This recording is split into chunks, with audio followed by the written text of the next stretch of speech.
Selamat berjumpa teman-teman sekalian dalam Kristus. Pertama-tama saya ucapkan selamat tahun baru. Dan kiranya kita benar-benar hidup dalam pembaruan. Roh kita harus jadi baru senantiasa.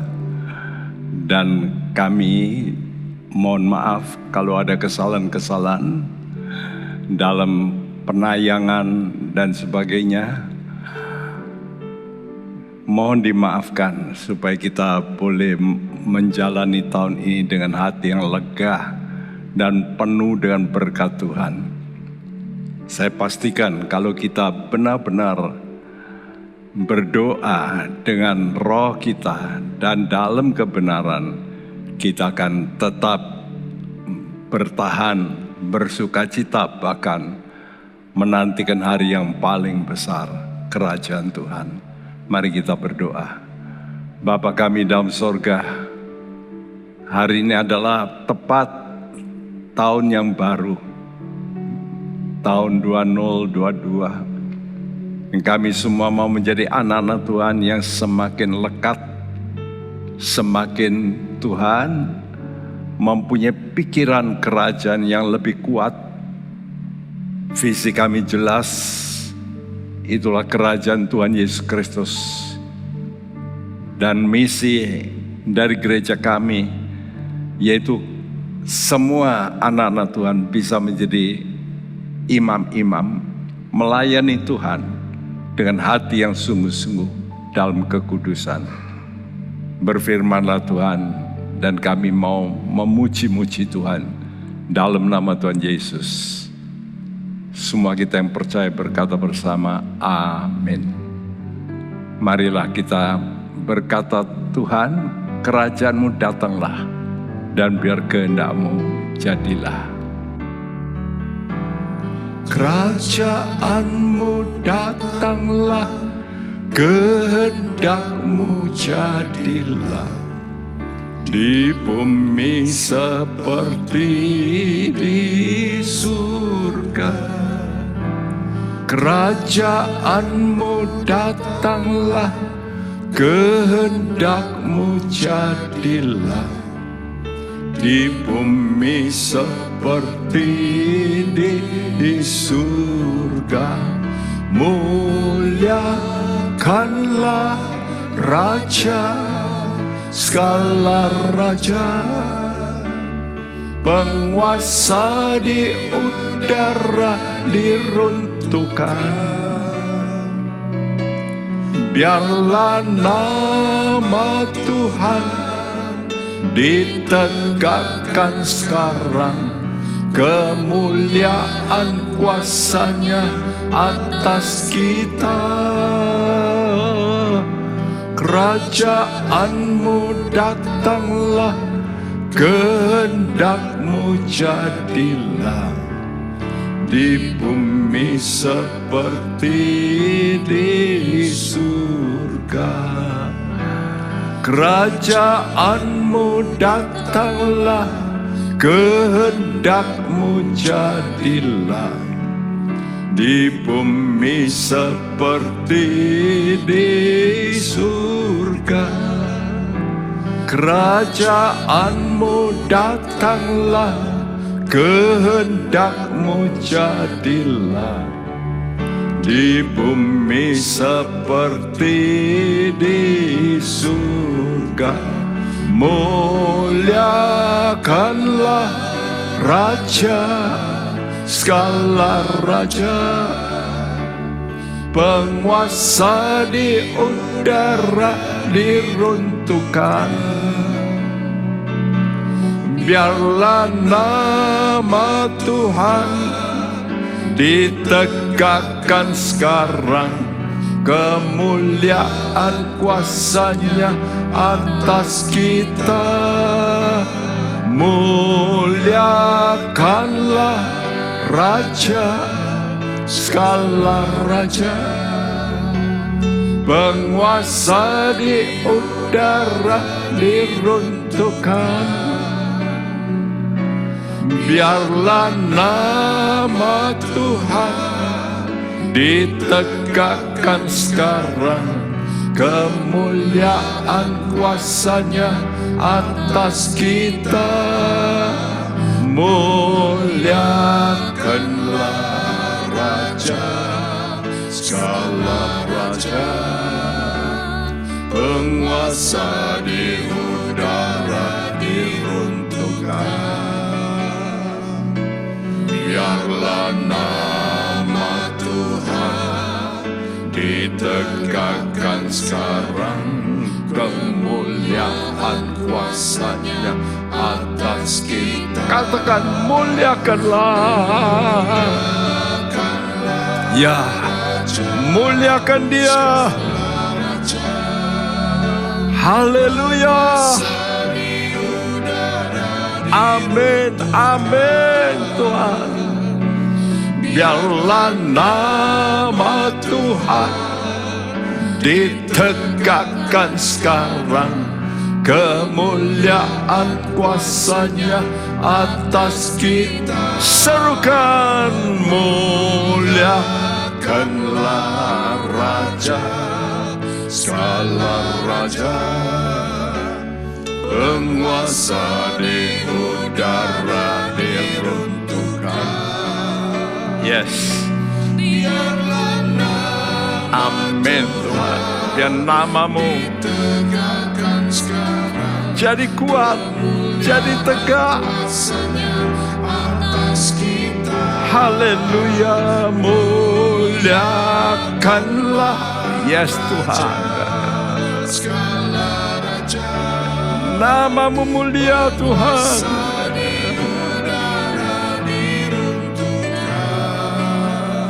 Biarlah nama-Mu Tuhan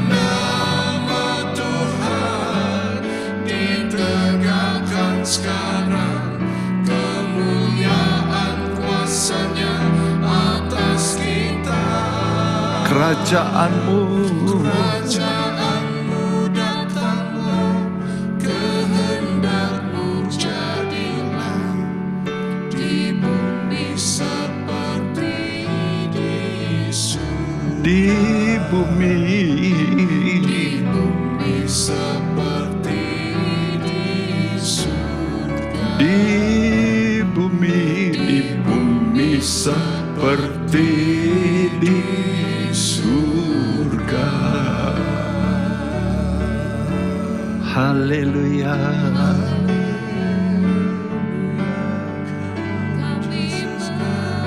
Biar atmosfer kerajaan-Mu memenuhi kami semua Tuhan.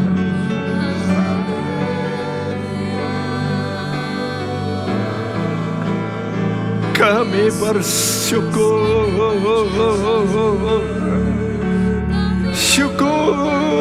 syukur.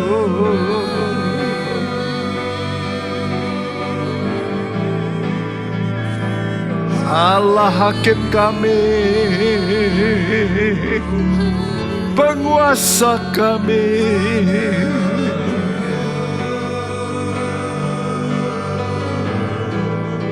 Tampillah ya Tuhan, tampillah ya Tuhan.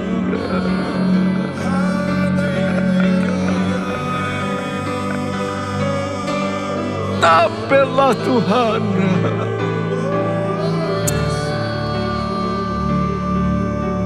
Oh haleluya, haleluya, haleluya, haleluya, haleluya.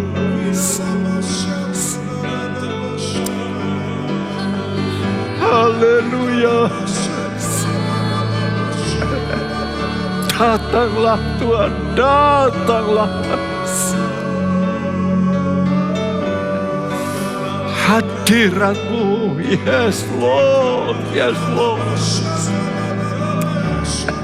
Haleluya.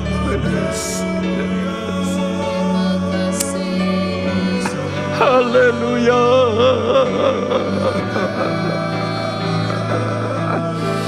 Haleluya.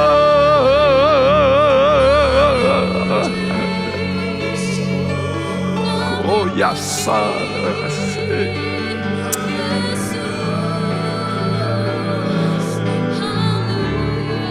biar semua anak-anakmu dipenuhi. Oh, yes Lord, yes Lord, yes Lord.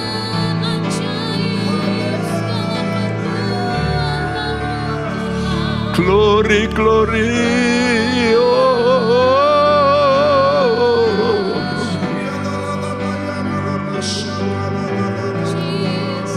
Ya Tuhan, ya Tuhan, ya Tuhan, ya Tuhanku.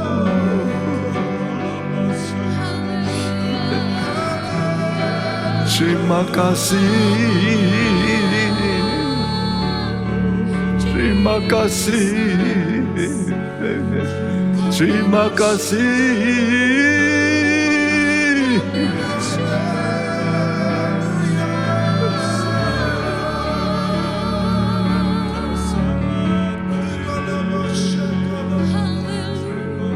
Kami mau bersyukur Tuhan, kami mau bersyukur karena keadilan-Mu pasti Tuhan.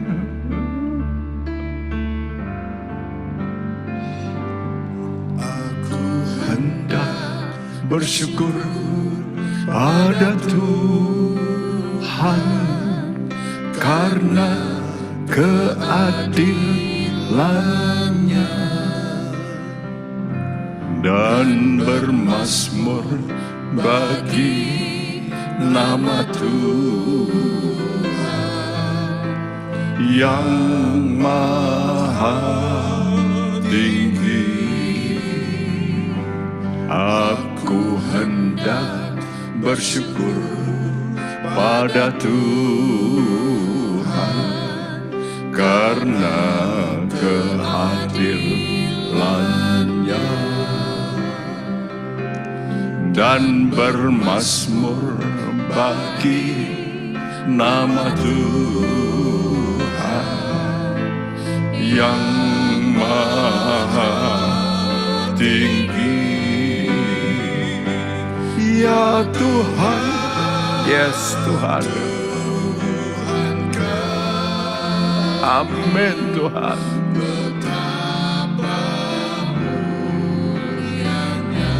Nama-Mu Tuhan kami dimuliakan atas seluruh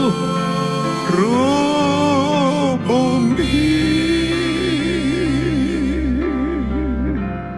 Aku hendak bersyukur Tuhan, aku hendak bersyukur pada Tuhan karena keadilan-Nya, yes Tuhan, dan bermazmur.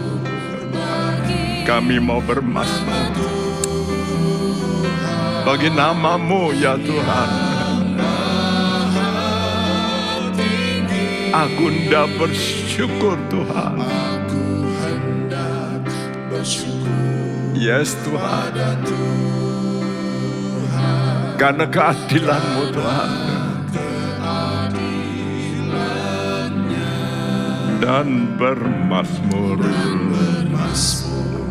bagi nama Tuhan. Amin Tuhan, yang maha tinggi ya Tuhan, ya Tuhan kami, betapa mulianya nama-Mu.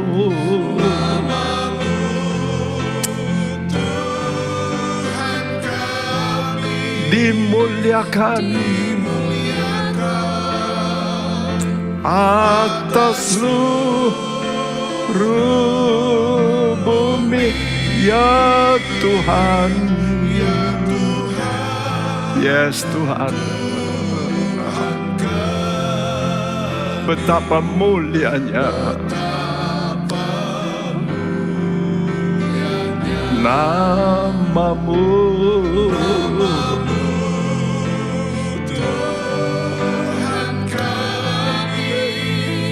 Dimuliakan atas seluruh bumi ya Tuhan. Glory, muliakan Tuhan. Betapa mulianya nama-Mu Tuhan. Amin, amin. Nama-Mu. Yes Tuhan.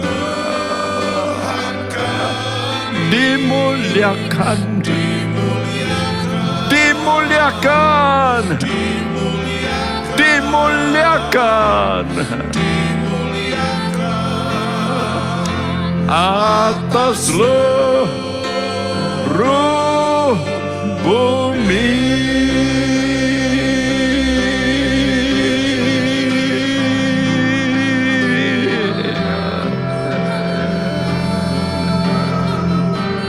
Haleluya.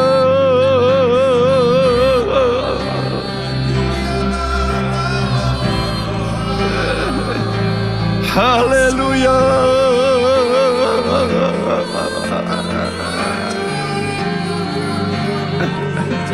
Haleluya.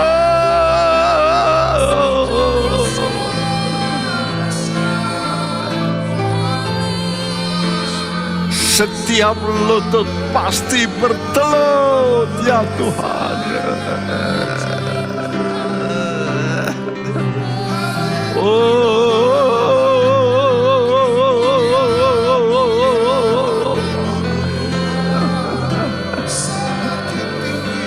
Setiap mulut pasti mengaku Engkau Yesus Tuhan. Yesus.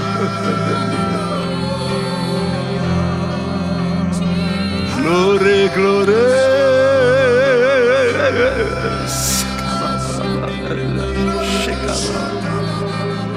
Shikarabalama shakarama. Iralama shakarama. Kiralama shakarabalama shakarabalama.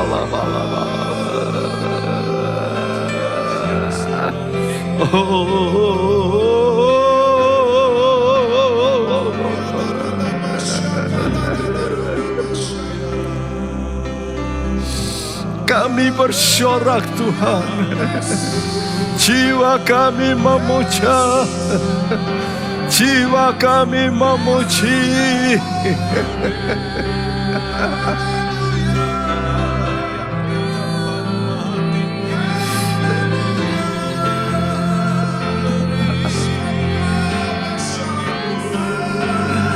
Mata rohani kami memandang kemuliaan-Mu Tuhan. Haleluya.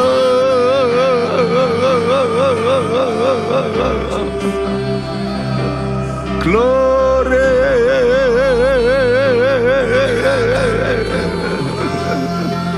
Glory, glory.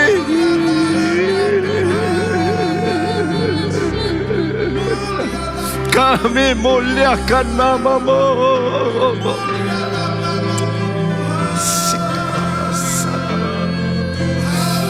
Oh Jesus, Jesus, Jesus.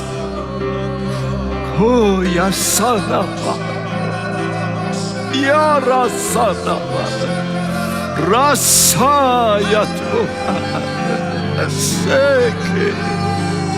Mitoya saya,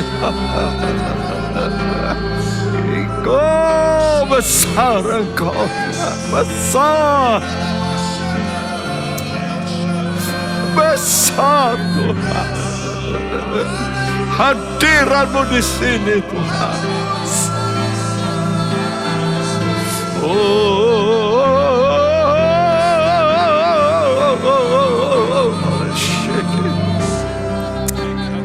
Kiarabashe. Haleluya.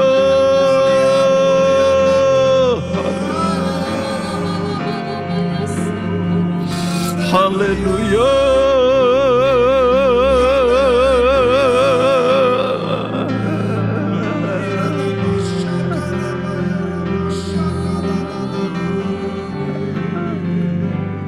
Ya Tuhan, Tuhan kami, betapa mulianya, amin, namamu Tuhan kami, dimuliakan atas seluruh bumi. Satu kali kami akan melihat kenyataan itu. Amin. Dan sekarang pun dalam doa kami membayangkan ke situ Tuhan. Semua lutut akan bertelut. Semua lidah akan mengaku Engkau satu-satunya Tuhan, Tuhan dan Raja segala raja. Terima kasih karena Engkau begitu baik terus mendidik kami supaya kami boleh benar-benar menjadi anak Tuhan yang sejati. Berfirmanlah Tuhan dan kami siap mendengar. Dalam nama Tuhan Yesus kita semua yang percaya berkata bersama, amin. Saudaraku, surat Petrus adalah surat pengharapan. Satu surat yang mengajak supaya umat Tuhan jangan fokus pada penderitaan, tapi harapan yang besar di balik penderitaan, kesulitan. Dan tentu kita sebagai anak-anak Tuhan ditaruh di muka bumi ini untuk menjadi terang. Surat 1 Petrus pasal 2 ayat 11 sampai 25 disambung terus sampai pasal 3 ayat 1 sampai 13 bicara bagaimana kita harus menjaga kesucian istimewa dalam hubungan kita. Ya, sebab tidak ada orang yang tinggal di muka bumi sendiri, tapi mesti berinteraksi. Oleh karena itu hubungan yang pertama itulah hubungan dengan masyarakat. Kita sudah terangkan bahwa kita harus menjadi musafir. Kita harus menjauhkan diri dari keinginan daging yang perang melawan jiwa. Jadi oleh karena itu jiwa kita mesti betul-betul juga diselamatkan. Punya ketahanan, ya. Jadi iman kita itu spirit harus merembes, harus menetes ke jiwa kita supaya jiwa kita ini bisa tahan, kuat. Dan hari ini kita bicara tentang hubungan dengan pemerintah. Mau tidak mau, Anda yang hidup dalam dunia pasti berada di bawah pemerintahan dari dunia. Nah, itulah sebabnya kita mempunyai tugas-tugas sebagai warga negara suatu negara di mana kita harus tunduk kepada aturan-aturan negara di mana kita tinggal. Dan ini dituliskan dalam surat 1 Petrus pasal 2 ayat 13 sampai 17 yang berbunyi, tunduklah karena Allah kepada semua lembaga manusia, baik kepada raja sebagai pemegang kekuasaan yang tertinggi, maupun kepada wali-wali yang diutusnya untuk menghukum orang-orang yang berbuat jahat dan menghormati orang-orang yang berbuat baik. Sebab inilah kehendak Allah, yaitu supaya dengan berbuat baik, kamu membungkamkan kepicikan orang-orang yang bodoh. Hiduplah sebagai orang merdeka, dan bukan seperti mereka yang menyalahgunakan kemerdekaan itu untuk menyelubungi kejahatan-kejahatan mereka. Tetapi hiduplah sebagai hamba Allah.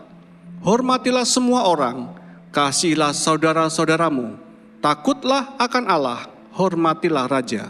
Ya, saudaraku, ayat ini dibuka dengan kata tunduklah karena Allah. Perhatikan kata karena Allah. Kenapa kita tunduk? Ya karena Allah menetapkan begitu. Ya, kepada semua lembaga manusia. Baik raja, gubernur, wali kota, ya, camat, RW, RT, ya kita masih belajar untuk tunduk karena Allah. Mengapa toh mesti tunduk? Nah, ayat ini berkata sebab inilah kehendak Allah. Jelas kok, tunduk itu karena ini loh kehendak Allah. Supaya dengan berbuat baik. Jadi supaya kita berbuat baik. Ya, tunduk. Tapi bisa tetap berbuat baik dalam kondisi apapun. Supaya apa? Supaya membungkam kebodohan, kepicikan orang-orang bodoh. Lalu kita dianjurkan juga untuk hidup sebagai orang merdeka. Jangan tunduk tapi merasa seperti orang yang menjadi pesakitan. Bukan. Tunduk tapi merdeka. Wah, itu satu kemerdekaan yang sejati. Dan oleh karena itu kita diminta yang terakhir itu hidup sebagai hamba Allah. Ya. Jadi terhadap pemerintah, umat Kristen, umat Kristiani diminta untuk tunduk. Tapi ada alasannya, karena Allah. Kenapa toh karena Allah? Apa alasannya? Alasannya dituliskan dalam surat Roma 13, tidak ada pemerintahan yang berkuasa tanpa izin Allah. Jadi semua pemerintahan yang muncul itu karena izin Allah. Nah, ini mungkin membingungkan kita ya. Tapi kita bahas lebih dulu. Kenapa toh Tuhan ini menganjurkan kita tunduk? Sebab pemerintahan yang benar, yang baik itu untuk ini. Ada dua hal, yaitu menghukum orang-orang yang berbuat jahat. Jadi pemerintahan dunia ini harus melakukan yang namanya disiplin bagi orang-orang yang jahat. Dengan apa? Dengan menghukum. Kenapa toh mesti dihukum? Ya supaya sadar. Dihukum kadang-kadang dipenjarakan, bahkan seumur hidup, bahkan dihukum mati. Kenapa? Ya supaya manusia itu takut untuk berbuat jahat.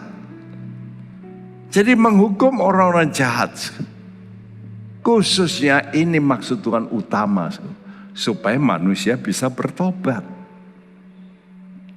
Jadi penghukuman itu maksudnya supaya bertobat. Mungkin ada orang dihukum mati, tapi sebelum mati dia bertobat. Bukankah banyak yang begitu terjadi? Dan bersyukur Tuhan bisa menyelamatkan orang yang dihukum mati sekalipun. Ya, ada jelas di negara kita pun terjadi orang yang dihukum mati, tapi di situ dia bertobat, dan waktu dia mati dia rela karena dia sudah ketemu Yesus. Nah, itu baik. Yang kedua, menghormati orang yang berbuat baik. Jadi pemerintah itu sebetulnya tangan kanan Allah sendiri untuk mempahalai, supaya nanti di sorga juga akan dipahalai. Ini satu contoh, ya. Jadi mungkin orang itu tidak kenal Tuhan, tapi oleh karena dia berbuat baik, dia dipuji pemerintah. Nah, semacam itu nanti konteks pemerintahan Allah. Kalau kita berbuat baik, maka Allah nanti akan memuji kita, mengangkat kita. Jadi pemerintah itu Allah Tuhan sebetulnya dalam dunia. Untuk apa? Untuk pendidikan moral. Oleh karena itu pemerintah harus didukung. Didukung dalam hal apa? Kata Tuhan dalam Alkitab 1 Timotius dikatakan, Paulus berpesan pada Timotius supaya hal pertama kamu doakan pemerintah. Jadi didukung dalam doa-doa. Karena pemerintah ini juga diserang oleh si jahat untuk ikuti yang gak benar. Karena itu kita sebagai anak-anak Tuhan harus mengadakan counter ya. Karena itu untuk Indonesia kita berdoa. Gereja-gereja sekarang lebih banyak berdoa untuk pejabat-pejabat. Supaya apa? Supaya mereka jangan dikuasai oleh roh yang tidak baik. Nah ini tugas kita, mendukung. Tapi jangan lupa, jangan cuma hanya omongan atau doa saja, tapi juga perbuatan. Apa itu? Membayar pajak. Oh, nah ini banyak orang menghindar. Ya, jangan sampai kita menjadi orang yang bicara bisa tapi tidak mau berbuat. Jadi selain doa, kita mendukung juga dalam fakta mentaati aturan-aturan. Aturan lalu lintas, aturan kendaraan, macam-macam. Aturan misalnya prokes, ini contoh. Kita harus mendukung. Dan jangan lupa untuk supaya pemerintah ini berjalan perlu duit bukan? Karena itu kita membayar pajak. Persoalannya bagaimana kalau pemerintah itu tidak melakukan kebenaran yang menurut ukuran firman? Apakah umat Kristen tetap tunduk? Jawabannya mengagetkan, iya. Roma 13 ayat 1. Tiap-tiap orang harus takluk kepada pemerintah yang di atasnya, sebab tidak ada pemerintah yang tidak berasal dari Allah, dan pemerintah-pemerintah yang ada ditetapkan oleh Allah. Iya, tiap-tiap orang harus takluk pada pemerintah. Alasannya tidak ada pemerintah yang tidak berasal dari Allah. Oh, apakah kalau ada pemerintah yang otoriter itu berasal dari Allah? Izin Allah, yes. Benar. Ya. Bukankah ini terjadi, apa yang dituliskan Paulus ini justru terjadi pada zamannya Paulus. Paulus yang nulis. Dan Paulus hidup justru pada zaman kaisar yang jahat. Kaisar Nero. Dan dia tuliskan ini. Kalau begitu apa maksud Tuhan? Ini maksud utama. Tadi dikatakan supaya kamu berbuat baik.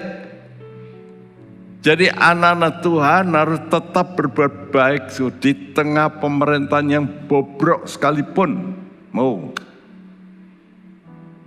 Walaupun menderita sekalipun. Untuk apa? Untuk jadi kesaksian. Tadi dikatakan membungkam mulut.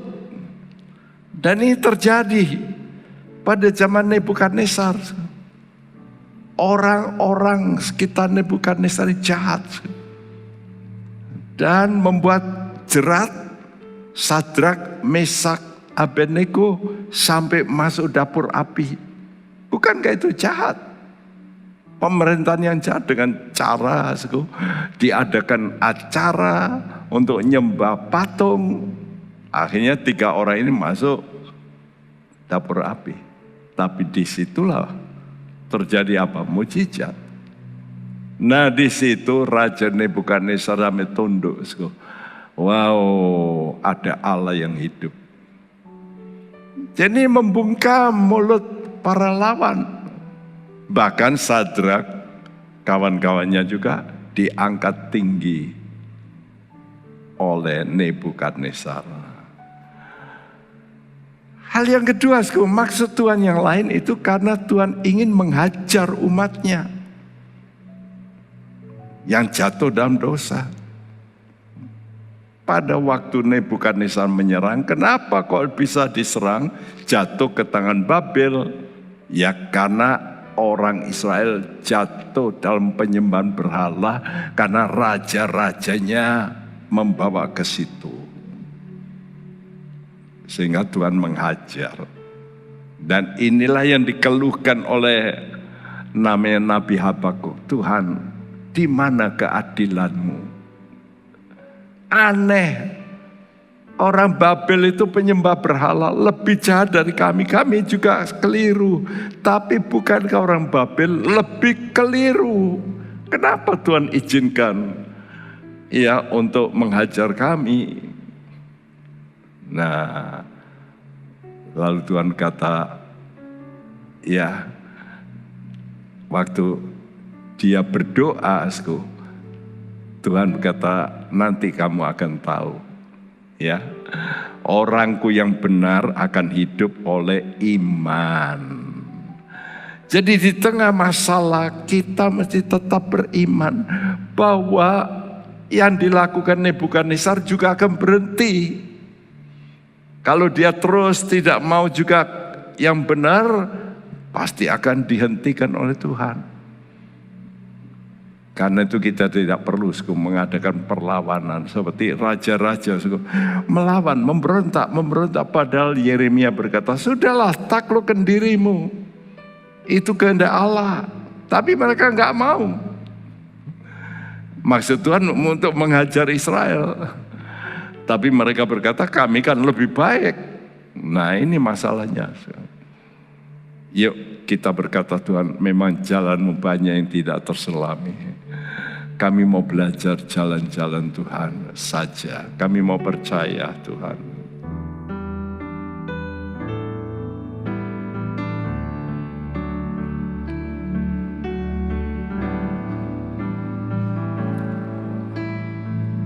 Jalanmu tak terselami oleh setiap hati kami. Namun satu hal ku percaya, ada rencana yang indah. Tiada terduga kasih-Mu, heran dan besar bagiku. Arti kehadiran-Mu selalu nyata di dalam hidupku. Penyertaan-Mu sempurna, rancangan-Mu penuh damai, aman dan sejahtera walau di tengah badai. Ingin ku selalu bersamanya keindahan. Arti kehadiran-Mu Tuhan.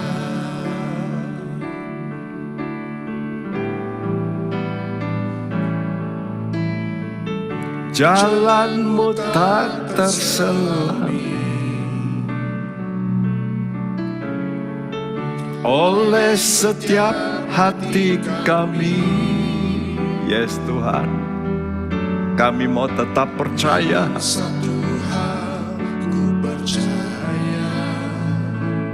Ada rencana yang indah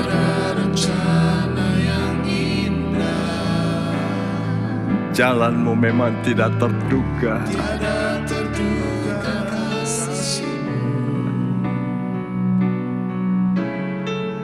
Heran dan besar bagiku arti kehadiranmu selalu nyata di dalam hidupku. Penyertaanmu sempurna, rancanganmu penuh damai, aman dan sejahtera walau di tengah badai. Ingin ku selalu bersama, rasakan keindahan arti kehadiranmu Tuhan. Jalanmu tak terselami Tuhan, jalanmu tak terselami. Yes Tuhan. Oleh setiap hati kami, namun satu hal ku percaya, ada rencana yang indah. Ya Tuhan, rencanamu indah bagi kami.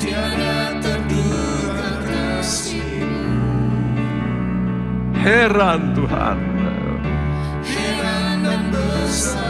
Amin. Arti kehadiranmu selalu. Yes Tuhan.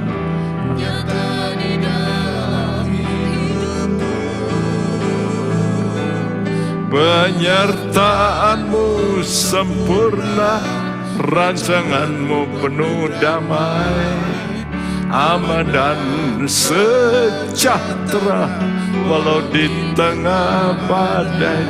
Ingin ku selalu bersama, rasakan keindahan arti kehadiranmu. Ingin ku selalu bersama, ingin ku selalu bersama, rasakan keindahan. Yes Tuhan.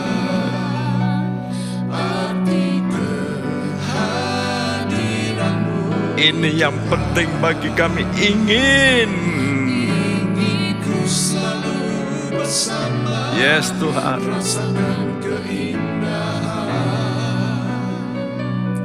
Arti kehadiranmu Tuhan,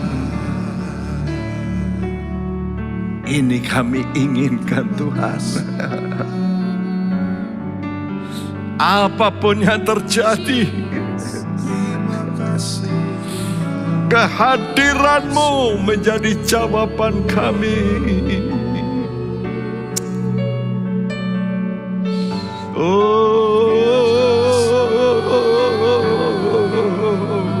Jesus, Jesus.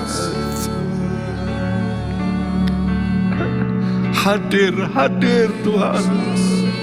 Hadir. Hadir Tuhan. Hadir. Hadir Tuhan. Kami puji nama-Mu.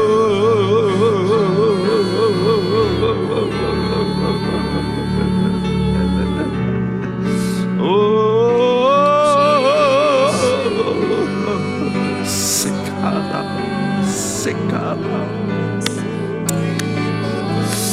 Yes Tuhan, yes Tuhan, yes Tuhan.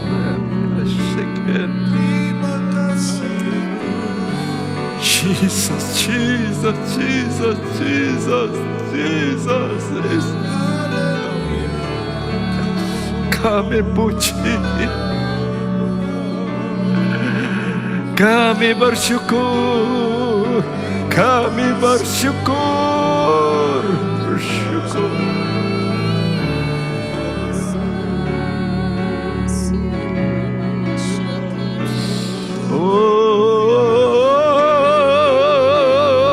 angkat hatimu, muliakan Tuhanmu. Apapun yang terjadi dalam hidupmu dan hidupku, mari kita bersyukur.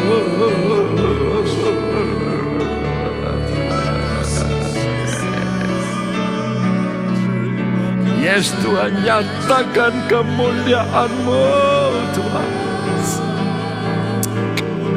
Shikara masyekena atoyas.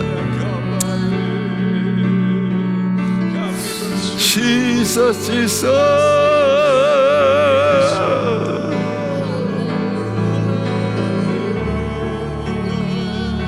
Haleluya.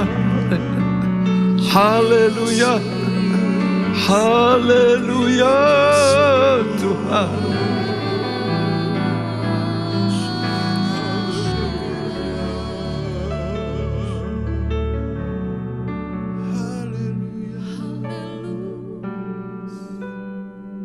Kami mau belajar Tuhan seperti Engkau ya Yesus.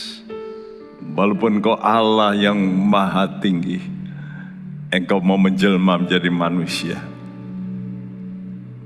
Pada hari-hari suasana Natal dan Tahun Baru ini, kami mau memperingati bagaimana Engkau Tuhan relakan dirimu untuk tunduk kepada ibu bapak seorang tukang kayu. Tapi Engkau tidak merasa itu sebagai satu tekanan. Namun kami mau belajar seperti Engkau, punya hati yang seperti itu. Dalam nama-Mu Tuhan Yesus kami berdoa. Nah, surat 1 Petrus 2 ayat 16 dan 17 berbunyi, Hiduplah sebagai orang merdeka dan bukan seperti mereka yang menyalahgunakan kemerdekaan itu untuk menyelubungi kejahatan-kejahatan mereka. Tetapi hiduplah sebagai hamba Allah, hormatilah semua orang, kasihilah saudara-saudaramu, takutlah akan Allah, hormatilah raja. ya, walaupun kita tunduk dan mungkin harus menderita, tapi Tuhan minta kepada umatnya, ya saat itu, hiduplah sebagai orang merdeka. Ini Petrus yang nulis juga ngalami masa aniaya Nero. Bahkan dia akhirnya disalibkan, bukan? Mati, dan dia minta kepalanya ditaruh di bawah saja. Jadi dia bukan hanya menulis, tapi dia mempraktekkan, ya, hidup walaupun di tengah ketundukan pada otoritas yang kejam, dia hidup sebagai orang merdeka. Dan dia tidak mau pakai, ya, hidupnya salah. Nah ini, tapi dia betul menunjukkan hidup sebagai hamba Allah. Ketundukan terhadap otoritas tidak berarti meniadakan kemerdekaan kita. Tidak. Kenapa? Karena dalam surat Galatia, sebab Kristus sudah memerdekakan kita. Tapi jangan sampai kemerdekaan kita itu kita gunakan untuk berbuat dosa. Ya, kadang-kadang kita melihat begitu ya di gereja. Ada orang-orang yang sudah merdeka dari dosa masa lalu. Tapi oleh karena merdeka, dia pikir merdeka dengan saudara seiman, lalu mulai melakukan hal kejahatan. Nah, itu nggak benar. Ya, Galatia 5 ayat 13 berkata, Saudara-saudara, memang kamu telah dipanggil untuk merdeka, tetapi janganlah kamu mempergunakan kemerdekaan itu sebagai kesempatan untuk kehidupan dalam dosa, melainkan layanilah seorang akan yang lain oleh kasih. Nah, ini kemerdekaan yang sesungguhnya. Kita sudah merdeka dari dosa. Kita mau belajar yang namanya belajar untuk menjadi orang yang dari sana, dari atas, bukan dari bawah, ya, yang menunjukkan kualitas yang beda.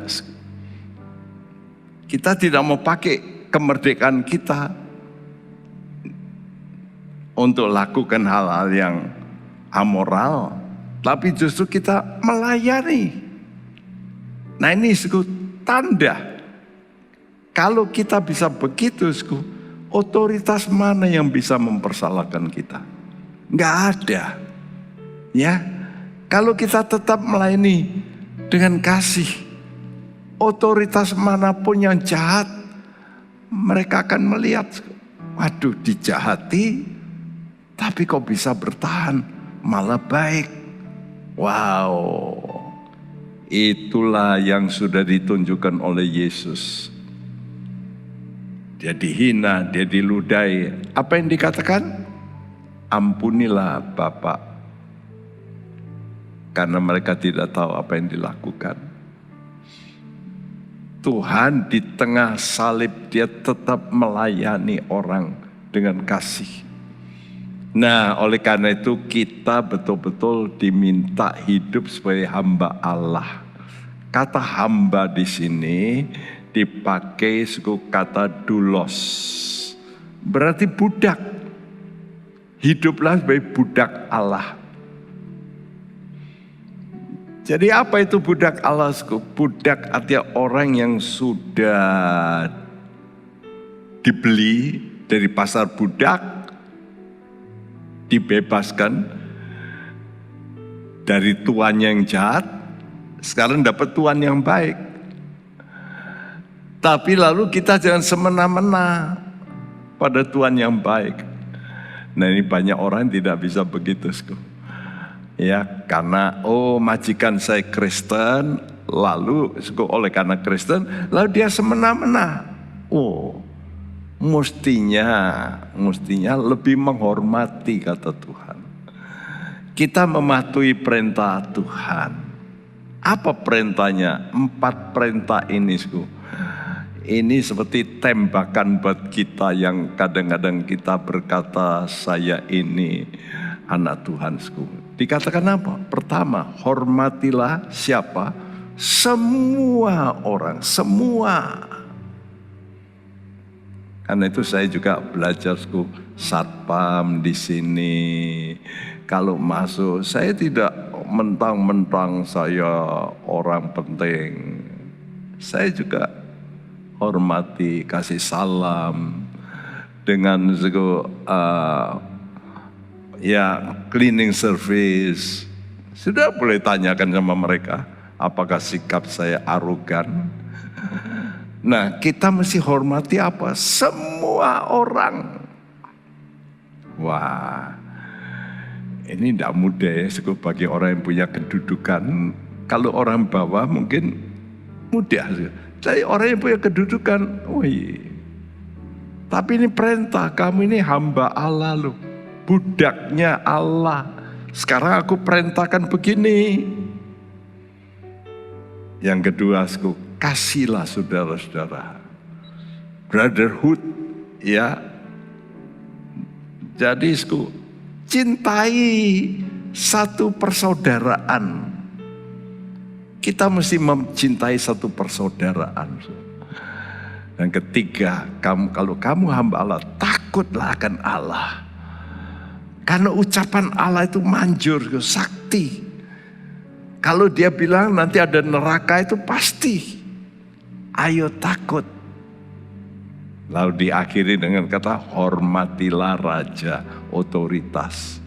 Karena itu waktu pemerintahan yang buruk. Jangan sampai mulut kita juga memaki-maki. Saya lihat orang-orang dunia memaki-maki presiden kita. Ini nggak boleh bagi orang Kristen. Kalau ada orang Kristen memaki-maki penguasa, itu bukan orang percaya. Ayo hormati. Karena mereka mengatur kita. Kita hormatilah. Ya.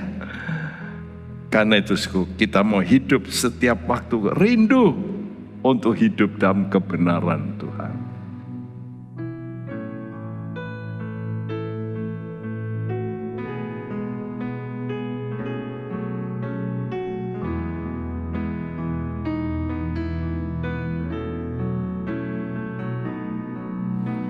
Ku rindu setiap waktu hidupi kebenaran-Mu, bukan dengan kuatku, namun karena Roh-Mu. Yesus, Kau yang ku pegang teguh.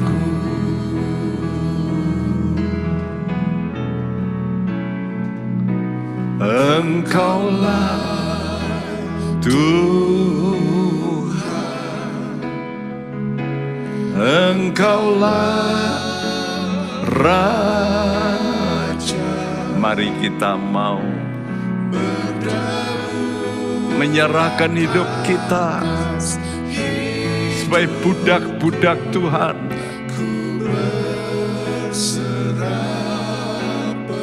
Engkaulah Tuhan, Engkaulah Raja,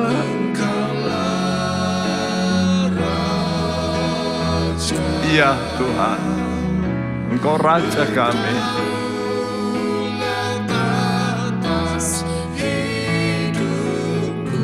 Ku berserah. Katakan berdaulat atas hidupku. Amin Tuhan.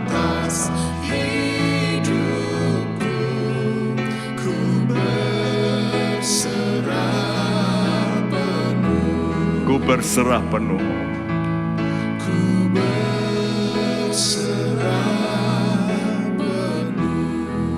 Ya Tuhan, hari ini permulaan tahun yang baru, kami mau benar-benar Tuhan menjadikan Kau Tuhan, Tuhan dan Raja kami. Biar Engkau berdaulat atas hidup kami sepenuhnya Tuhan. Ajar kami menjadi hamba-Mu yang takut kepada Engkau, yang menghormati Engkau di atas segala-galanya. Ucapan-Mu kami hormati, perintah-perintah-Mu kami laksanakan ya Tuhan. Biar tahun ini menjadi tahun perubahan dalam setiap anak-anak-Mu, perubahan yang jauh lebih baik, perubahan dalam segala hidup kami sekalian, perubahan dalam bisnis kami, perubahan dalam kesehatan kami, perubahan dalam keluarga kami. Kami katakan lebih baik, lebih diberkati, lebih mendekat padamu. Dan Tuhan, kami juga berdoa bagi pemerintahan kami akan jauh lebih baik lagi. Tuhan, temukan melalui Tuhan penelitian, Tuhan kekayaan sumber alam yang dahsyat bagi Indonesia. Berkati pemimpin-pemimpin negara kami, berkati hamba-hamba-Mu Tuhan, supaya mereka sekalian Tuhan akan memberkati negeri ini dan biar menjadi kemuliaan bagi nama Tuhan. Kami berdoa Tuhan supaya kami sekalian boleh dengan sukacita menjalani tahun ini tanpa rasa takut. Karena dengan Tuhan kami pasti menang. Dengan Tuhan pasti kami menang. Terima kasih. Kami tadakan tangan kami. Saudaraku, terimalah berkat dari Allah Bapa kita, dari Tuhan kita Yesus Kristus, dalam persekutuan Roh Kudus.